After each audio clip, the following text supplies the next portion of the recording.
that opening statement from my brother Billy, when you're in the editing room and you're making those cuts and you're trying to figure out, you got to knock it off. And that wasn't the opening of the film. The opening of the film was the bulls running in the street and the goring, and I remembered that quote from Billy, how hard that was to sit there and listen to your own brother say, well, we were waiting for that call. I know there are other people in here that I've known since I'm 5 years old that I'm sure felt that when things got really, really bad, they wondered, wow, I wonder if Daniel's going to die, or I mean, I wouldn't be shocked to hear that happen. That's a very powerful thing to watch. Yeah. But we did introduce, so if you could just enunciate to the audience, unless the mic is on. My name is Borkowski. I'm the writer and director of Hungry Ghosts. My name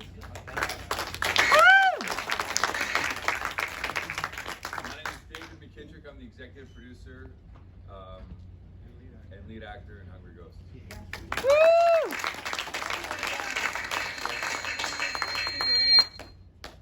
Questions are asked about what's the impetus behind this, and we kind of know yours, but if you can tell us yours. Well, I wanted to write a film about the opioid crisis, particularly how it affected my old neighborhood in Philadelphia. My old neighborhood, Kensington, was considered ground zero for the crisis. And David said, David said he wanted to make a movie, he wanted to finance a film, and I had this idea that has been brewing in my mind for a few years. I myself, I'm 15 years with sobriety, and it was a perfect storm. Everything just fell into place. Now, I understand in that film, that scene with the cameras panning on the street on Kensington, that none of them were actors. That's the street. Yeah, that's the street. That is ground zero. There's a mile stretch on Kensington Avenue in Philadelphia. By the way, that's where they shot Rocky. There's a mile stretch that's considered a drug encampment zone, where people can just basically do anything they want there. They won't get arrested. They're doing drugs, they're prostituting and everything. And we wanted to get in there, man. So I wanted to get in there, and my crew was really apprehensive about it. They're like, our equipment's going to get stolen. We could get hurt. It's one of the most dangerous parts of the city. And I adamantly wanted it. And my crew did an intervention with me. They sat me down and they said, we're just not going to do it. So my DP, the D-Mindbender, said, let's get a van, let's open up the side door, we'll mount the Airy Mini in there, and we'll drive by real slow. We'll capture it. And David said, fuck this, I'm going to go out there anyway. And so he walked amongst it all, captured, he's sober as well, so so we were capturing him with all the real people, with the real deal. And then we did pickups like 2 miles down on Kensington Ave where it was less dangerous. And because I have a lot of friends that are involved with recovery houses in Philadelphia and halfway houses, there were so many guys in those houses that had like 10, 20 days sober that just wanted to be of service. So they came down and they played the parts when you actually see them interacting, like looking for her. So we cut the real stuff with the with the actual setup scene actors. Well, they weren't really actors, but they were good enough, so we put it back together. How long did it take you to shoot, like from beginning to end? I'm not talking about writing. I'm The whole not talking film? about You mean the shoot itself? the actual production of 5 it. days. 5 days. Yeah. We had a very similar situation 2 days before the run. Bowles and I went down on the street because the idea was maybe Bowles would be on the street when we ran with the Bulls. So Bowles saw what it was like to be street level with the Bulls, and he went, tell you what, fuck you, I'll be up here. You go down there. Very similar, that we wanted to be ready. You came pretty close to some I got there. tested. I touched him because that was part of the stupid. But no, the next day, remember my elbow blew up because when I made that turn, that one brown bull just one time clipped me. But they're so big, I couldn't figure out what was wrong with my elbow until we looked at the footage and I went, oh, he hit me. But at that point, you're running like you don't really care. You guys have no idea what it's like to film that, okay? Because I gone up the day before and I practiced, and then here he is, he's running. But it's like that fear you have, like you can't control what's about to happen. You watch your friend do something dangerous. Can you guys hear him in the back? He's going, he's running, and I thought the horn hit him, and you can't tell. He keeps going, and you're like, and it goes by like it's slow motion, but it went by like. Yeah, it was over. I've ran with those bulls, and you guys completely captured that. Yeah. Completely. So you had to get like a hotel room well in advance. Those things are booked, I understand. Oh yeah.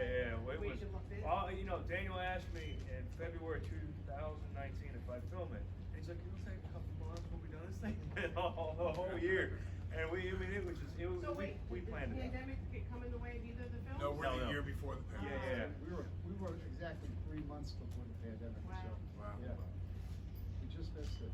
In fact, when we were shooting the film, the opioid crisis was all over the headlines. Right. And then when we were in post, all of a sudden, you know, the pandemic happened and the George Floyd stuff happened, and all of a sudden the opioid crisis started to. Yeah. So I have a question for you guys, because, Hey, you want to say? yeah, no, I I'm want, gonna no, sit back I want to ask that. When the pandemic started revving up, I foolishly thought, oh, this is gonna slow the opioid thing down now, because there won't be as much available, people will be locked in, and it did just the opposite, it made it worse. Did you see that coming? That the crisis was gonna get even worse in the pandemic? Yeah, I did? did. Yeah, because people are locked up. See, I thought they'd be locked up and couldn't get shit, so. Yeah. That's what I thought was gonna happen. But the liquor stores, they couldn't keep it on the shelves fast enough. The liquor stores were, they made that So- like bandits. Yeah, I know you weren't talking about liquor stores, but the liquor stores really made out. Can I ask a question, please? Yes. I'm a fellow actor, recovering, come from a family, long line of alcoholics, they're all there. The first movie, Hungry Ghosts, so like I said, I'm a fellow actor. When you're filming the final scene, are you giving up on her or are you starting your own recovery? No. I want to see the film is largely about struggle Action motivation. It's struggle and acceptance. By the end of the piece, he accepts what's going on. What? That she's not coming back. That he accepts his situation. He stops Mhm. fighting. He has that moment with his son, and he decides to get into the car with his son to let go. And as soon as he lets go and surrenders, she shows up. Right? I wanted to have a one of my I first thought it edits. was, let me just say, I thought it was awesome. It was powerful, everything. I just Thank you. It was was one of wondering my about first that edits. part. She didn't show up. We rolled credits on just the stoop, and she never showed up. And then we had her come in, and it just felt like I got you. it worked, you know. Right. As soon as he let go, she showed up. Now the timing's off, but also lets the audience have a little bit of hope that maybe things I can. got you. I thought it was interesting, both main characters in the movie also had stomach injuries in the movie when he woke up from the nightmare. Very Yeah, interesting. very perceptive there. Yeah. I thought he was gonna get in the car and the green door was just gonna open. I kept waiting for that door, because he kept showing the doors right behind him that he was sitting in. I just thought the door was gonna Oh, yeah, that's true. That would be Yeah. cool. open. I was waiting for it, and then she showed up. Question right there. Question for Daniel. You said, in your 12th step, you're helping people, you're reaching out to people, and that's more for your benefit, for your journey. Yeah. Do you think you'll do that the rest of your life? Oh, I do it every day, yeah, for sure. Part of the failures of my past sobriety, I went to rehab 9 times. And one of the things for me was the service model, was, you know, oh, you're an actor, you're a writer, you're a producer, I'm not going to those meetings, I'm not gonna, you know what? You need to go make the coffee, you need to go clean the tables, you need to put the chairs where you need to work your way up until you're sponsoring people. And you know, for me, I'm a crisis interventionist. I have over 500 interventions in my career now, and you know, I don't get paid for it. So I'll often, you know, fly to some other city, and you know, sometimes higher profile guys, they don't want it known, and then other times a kid with no insurance, and I got to go find him to rehab, find the money, get him on the plane. Often I have to buy his plane ticket, you know. So particularly a lot of guys, I don't know how many people realize how bad it is on Long Island. I put a lot of guys into rehab on Long Island. It's a lot. Of all ages. All ages, yeah. And probably all of this, it doesn't matter, it's long out. I have a follow-up question. Danny, you look great. That's not a question, you look great. PJ, you talk about you're working with others, how you work with him. What about PJ? He had 3 years, did he work with others? PJ worked, I got him into SOBA, the recovery center I got sober at. He was there and was running their biggest sober living house for almost 2 years. So he worked in recovery.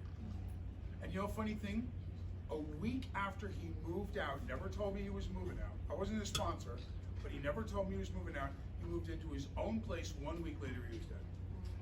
What do you 1 think week was after the he moved reason out. for that then? What was I'm the? sorry, what was the question? What was the, What was the for him reason? to be to be doing such a great job and then within a week's time, the demons came back, what? You know, I'm What sure that didn't happened? happen over a week. I'm sure, you know, this was a process. There were rumors that he tested positive for marijuana and lied and said it was some kind of massage he got with CBD and some of the shit must have leaked. I mean, just, you know, bullshit.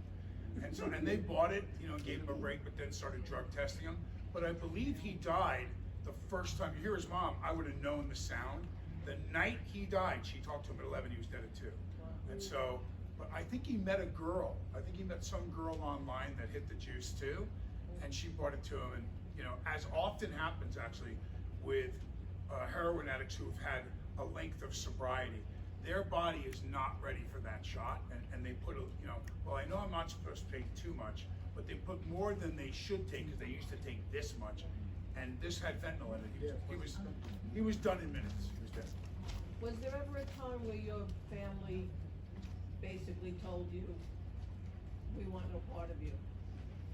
Various members, you know, the ones that were in recovery, Alec is sober. He never said, don't ever call me again, but in the film I talk about the fact that, you know, I didn't have a tremendous relationship. There was a time when he was with Kim and had Ireland, and they lived 12 minutes from my house. In that time, I lived there for 6 years. I never once saw his home. I lived 12 minutes from my only brother in California, and I was never invited to his home for almost 7 years. And you know, and I used to think, what an asshole, what a shithead. And I realized that when he told me that, and I think I discussed it in the film, and, you know, I wouldn't hang out with you. You do cocaine. I don't hang around with anyone that does cocaine because he's a cocaine addict. So why would he do that? You know, that getting rid of your telephone. If I could take every cell phone of an addict and smash it with a hammer and have them never have access to a vast majority of the people that they have in that phone and start over again, I would do it. If I could, I would definitely do it. So what would you guys do differently, if you had the chance to like either remake, recut, what would you do differently, or do you think you're really proud of this finished product? I mean, I am, but I'm just, I'm proud of the product, but, I mean, sure, we could have done more if we had more financing. Sure. You know, just, if we had more police on Kensington Ave, maybe I could have had the actors and the crew on Kensington Ave. But, you know, we had 2 cops, that's all we could afford. And one was smoking cigarettes over there, one was on his cell phone Oh, over so there. you weren't guerrilla filming, you Huh? had permits for this? No. No. We guerrilla film. I just was gonna ask you. Yeah, I don't no. know what they have In Spain. the hospital, I had a GoPro like this with those nurses, and we had a joke was we needed more arm hair because I had like arm hair in the shot, Yeah. and I'm just standing. I mean, we just whatever we could come up with when it was. And I wish that I would had you know, I had all my gear, but I wish, you know, it's just basically me running everything. And sometimes I'm running over to one. They're all manual cameras. I'm running over to one to adjust one, running over to the other. And I see some of the shots, and I'm like, man, if I could just adjusted that just a little bit, maybe just that much better. But you know. Yeah, but it's digital, it's not Yeah, film. it's- This is what it was like if it was film. Yeah, yeah. I gotta tell you, when the 2 smoking hot Spanish doctors came walking in, I was pretty cool. I was all right. I think the one I would do running with the puppies, and that's what I would do. I would change. I would run with little dogs. Running with the bulls is not something I suggest, whether it's romanticizing this. It is very dangerous. There were a number of people that got, because there's 3 bull runners. There's the guys who run before, and when the bulls start to catch up, they bail, and you saw that in the film.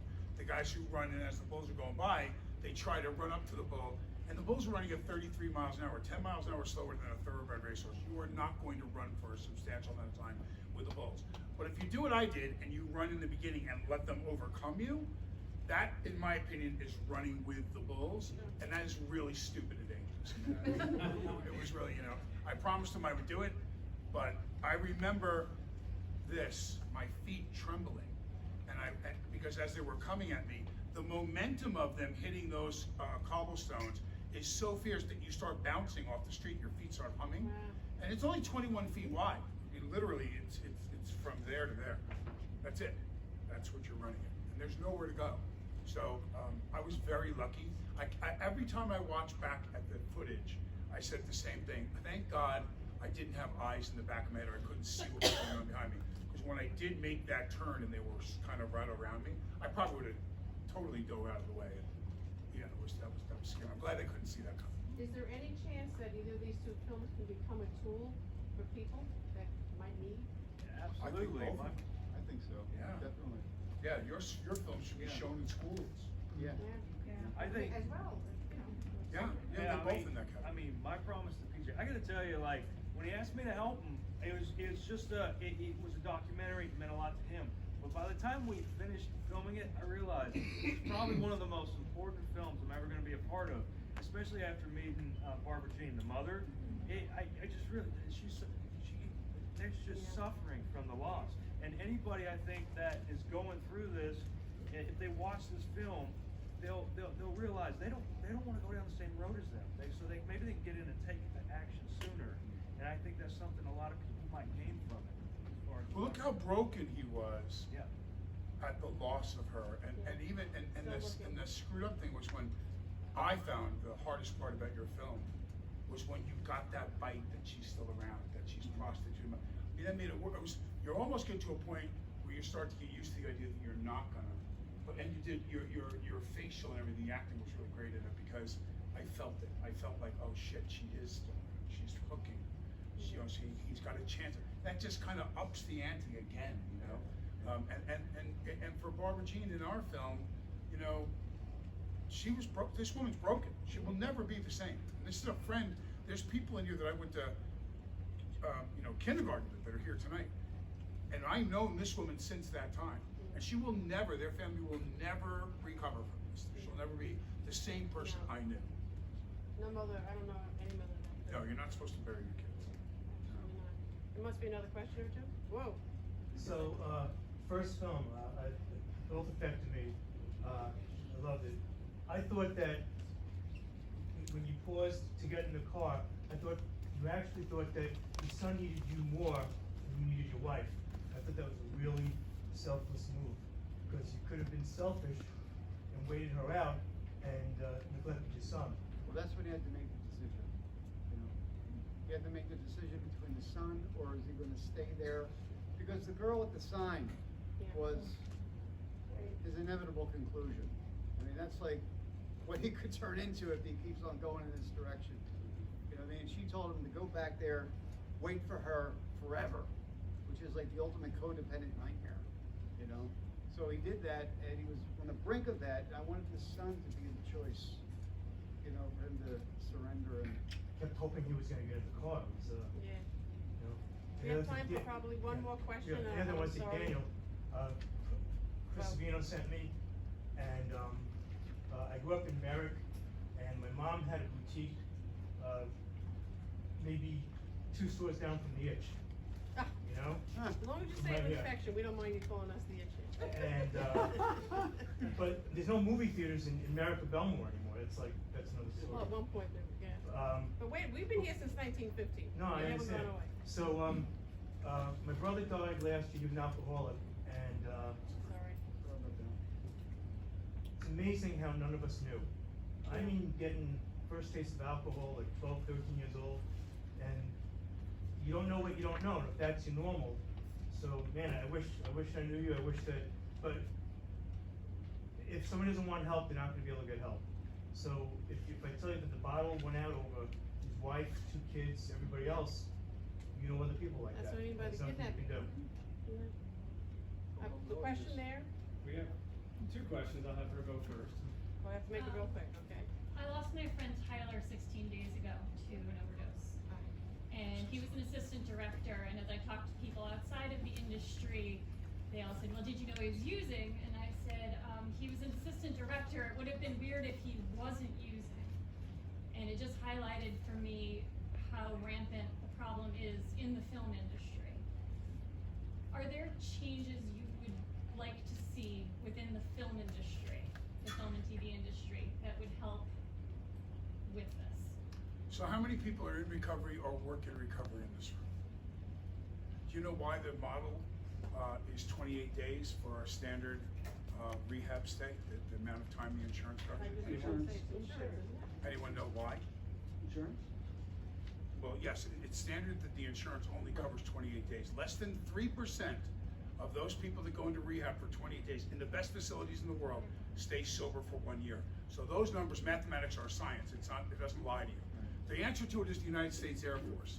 And after the soldiers came back from World War II and they were drinking, the amount of time they could get off and still get paid was 28 days. So they modeled all of rehabs and the insurance that covers you for 28 days. And so again, we look at 28 days, at 90 days, 15%. At six months, 45% stay sober. That means they're in rehab for 6 and only 45% stay sober for 6 more months. But at 1 year in a controlled environment, 95% of those people that participate in 1 year get multiple years sobriety. So you would think that we would make this mandatory, that we're gonna put them in detox, rehab, PhD, and then 8.5 months of sober living. So we reset that clock and we give them a year under conditions that are favorable to give them opiate. Why? We don't. We're not doing it. We give them 20. Now it's less than 28 days. They're cutting back on it even more. So they pay for the $50,000 rehab 4 times, as opposed to giving them $50,000 and 25 more is all it takes to. I mean, they're talking about $1,000 a month to go into sober living, but they won't pay. Will not cover it because it started as the way that you can get off from work. Naval pilots and Air Force pilots could get only 28 Are they looking days off. into changing that? I mean, if you know these facts and they're upsetting to us. Ebola came into Dallas International Airport and they spent $650 million on the scare in 24 hours. 75,000 people died of overdoses last year, more than the Vietnam War. Not one federal dollar being spent. Not one federal dollar.